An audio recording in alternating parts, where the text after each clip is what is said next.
ओम श्री परमात्मा नमः। मैं प्रोफेसर हृदय अवस्थी अपने परम पूज्य गुरु जी प्रातः स्मरणीय तत्वदर्शी वेद उपनिषद पुराण और गीता के विशेषज्ञ प्रोफेसर पंडित भगवत शरण शुक्ल जी के साथ में आप सभी का Awasthi Ayurveda anatomy yoga and spirituality channel पर हार्दिक स्वागत करता हूँ। गुरु जी सांख्य कारिका को हम लोग समझा रहे हैं और 11वीं कारिका चल रही है, जिसमें व्यक्त अव्यक्त का जो है साम्य और पुरुष से वैषम्य कल भी बतलाया था और आज भी उसी की चर्चा आगे चलेगी। तो हम लोग ज्ञान के लिए चलते हैं गुरु जी की ओर। नमोस्तरंताय सहस्रमूर्तये सहस्रपादाक्षि शिरोरुबाहवे सहस्रनाम्ने पुरुषाय शाश्वते सहस्रकोटि युगधारिणे नमः। कृष्णाय वासुदेवाय हरे परमात्मने प्रणतक्लेशनाशाय गोविंदाय नमो नमः। इस चैनल से संबद्ध सभी विद्वद्गण, सभी जिज्ञासु छात्रवृंद, सहृदय सज्जन वृंद एवं इस चैनल के संस्थापक तथा प्रबंधक आचार्य हरिहृदय अवस्थी जी, आप सभी का स्वागत है इस सांख्य शास्त्र के विचार परंपरा में। हम लोगों ने कल जिन साधर्म्यों पर विचार किया था वो थे त्रिगुण, अविवेकी, इन दोनों पर चर्चा हुई थी। और उसके साथ साथ जो है विषय और सामान्य, इन पर भी विचार हुआ। आज हम लोग जो विचार कर रहे हैं वो विचार है अचेतन धर्म, क्योंकि जो कारिका है उसमें है गुणत अनित्यम अव्यापी सक्रियम अनेकम आश्रितम। तो ये गलत बोल गए, क्षमा करिएगा। इसमें है जो है त्रिगुणम अविवेक विषय सामान्यम अचेतनम प्रसवधर्मी व्यक्तम। तो ये जो त्रिगुणम अविवेक विषय सामान्यम, ये चार विषयों पर चर्चा हुई थी। आज अचेतन और प्रसवधर्म पर चर्चा होगी, क्योंकि यहाँ पर बुद्धियादि और प्रकृति के ये 6 साधर्म बताए गए हैं और यही 6 वैधर्म व्यक्त अर्थात बुद्धियादि और प्रकृति के साथ पुरुष का बताया गया है। पुरुष के विषय में बाद में चर्चा करेंगे, अभी हम लोग चर्चा करते हैं अचेतन। सांख्य शास्त्र में चेतन केवल पुरुष है और बाकी कोई चेतन नहीं है। तो पुरुष भिन्न जितने पदार्थ हैं सब अचेतन है। उसमें प्रकृति भी अचेतन है और प्रकृति के जो विकार हैं बुद्धियादि को भी अचेतन से अचेतन प्रकृति और बुद्धियादि का ये साधर्म होता है। आचार्य वाचस्पति मिश्र कहते हैं अचेतनम सर्व एव प्रधान बुद्धियादेहो अचेतन, अर्थात सभी प्रधान अर्थात प्रकृति और बुद्धियादि जितने हैं, अर्थात बुद्धि अहंकार पंचतन मात्रा एकादश इंद्रिय इत्यादि, ये सभी अचेतन है। न तो वैनाशिक वत चैतन्यम बुद्धे इत्यादि। ये जो है ये अचेतन है, जड़ है, अर्थात ये बुद्धि चेतन है, ऐसा जो क्षणिक विज्ञानवादी मानते हैं, उस तरह से ये जो है चेतन नहीं है। वैनाशिक का मतलब होता है क्षणिक विज्ञानवादी बौद्ध। न तो वैनाशिकवत चैतन्य बुद्धे। वैनाशिक शब्द का अर्थ जो होता है क्षणिक विज्ञानवादी बौद्ध जैसे बुद्धि को चेतन मानते हैं, वैसे सांख्य शास्त्र को चेतन मान करके अचेतन मानते हैं। दूसरा साधर्म इनका है प्रसव धर्म, छठवां और अंतिम प्रसव धर्म। प्रसव रूप धर्म यह इति प्रसव धर्म सह अस्ति अस्य इति प्रसव धर्मी, अर्थात प्रसव रूप धर्म जिसमें, तो ये प्रसव करते हैं, प्रसव करते हैं उत्पन्न करते हैं। जैसे प्रधान है प्रधान अर्थात प्रकृति, प्रकृति से बुद्धि का जो है उत्पन्न होती है, और बुद्धि से अर्थात महत तत्व से अहम तत्व उत्पन्न होता है, अहम तत्व से पंच तन्मात्राएं उत्पन्न होते हैं, और पंच तन्मात्राओं से पंच महाभूत उत्पन्न होते हैं। तो इस तरह से प्रसव धर्मित्व इनमें है। तो प्रसव रूप धर्म यह सह अस्ति अस्य प्रसव धर्मी। प्रसव धर्म ऐसे कहने की अपेक्षा यहाँ पर मत्वर्थीय प्रसव धर्म का नित्य योग अर्थ में यहाँ पर जो है वो मतु प्रत्यय हुआ है। तो नित्य योग इसलिए नित्य योगम आख्यातुम अत्मत्वर्थी यहाँ प्रत्यय है। प्रसव धर्मे प्रसव धर्म भी ऐसा प्रसव धर्म धर्म यस्य स इति प्रसव धर्म ऐसा भी विग्रह हो सकता है।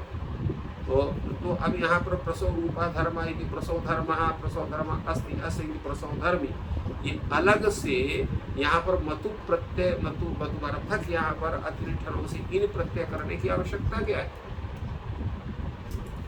क्योंकि जो कार्य आपको यहाँ मत्वर्थीय प्रत्यय से निकल रहा है वही यहाँ पर बहुब्रीहि समास से वही निकल सकता है। प्रसवः धर्मः अस्ति यस्य इति प्रसव धर्म यस तत् प्रसव धर्म, तो प्रसव धर्म कहने से भी काम चल सकता था। फिर यहाँ पर जो है मत्वर्थीय इन प्रत्यय करने की आवश्यकता है। तो उस पर आचार्य वाचस्पति मिश्र कहते हैं कि यहाँ मत्वर्थीय जो प्रत्यय है वो प्रसव धर्म के नित्य योग को बतलाने के लिए, क्योंकि जो मतु प्रत्यय होता है वह नित्य योग अर्थ में भी भूमि निंदा प्रशंसायाम इत्यादि में वहाँ पर बताया गया है कि किस तरह से हम नित्य योग में मतु प्रत्यय करते हैं। तो इसलिए नित्य योग में मतु प्रत्यय मतु नित्य योग अर्थ को बतलाने के लिए यहाँ पर मतु प्रत्यय मतुवर्थक प्रत्यय अर्थात अति इन ठिनों से यहाँ पर जो है इन प्रत्यय किया गया है, इसलिए प्रसव धर्मी शब्द बनाए। अब दूसरा बात यह आता है कि स्वरूप विरूपाणाम आभ्याम न कदाचित विविजिते इत्यर्थ, क्योंकि स्वरूप और विरूप रूप जो परिणाम, तो स्वरूप और विरूप रूप जो परिणाम है उन परिणामों से कभी भी ये पृथक नहीं होते हैं।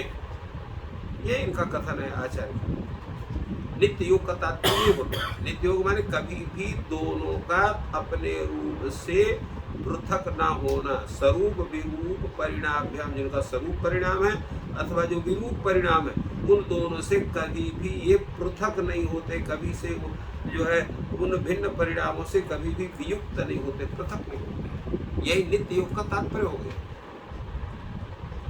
व्यक्त वृत्तम अव्यक्ते अतिदिशति, व्यक्त में जो वृत्त, व्यक्त वृत्तम अर्थात व्यक्त का जो धर्म है वो अव्यक्त अर्थात प्रधान में उसको आरोपित कर रहे हैं। वही कह रहे हैं व्यक्तम तथा प्रधान, अर्थात जो ये धर्म है जो व्यक्त के बतलाए गए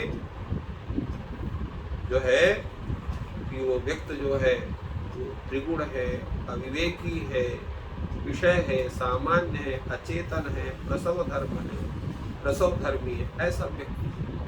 तो इन्हीं धर्मों का आरोप करते हैं प्रकृति में, इसलिए तथा प्रधान, तो उन धर्मों का आरोप होता है, इसलिए इनका ये साधर्म बनता है। वही इन्होंने कहा कि व्यक्त वृत्तम, वृत्त शब्द का अर्थ यहाँ धर्म, व्यक्त वृत्तम अर्थात व्यक्ते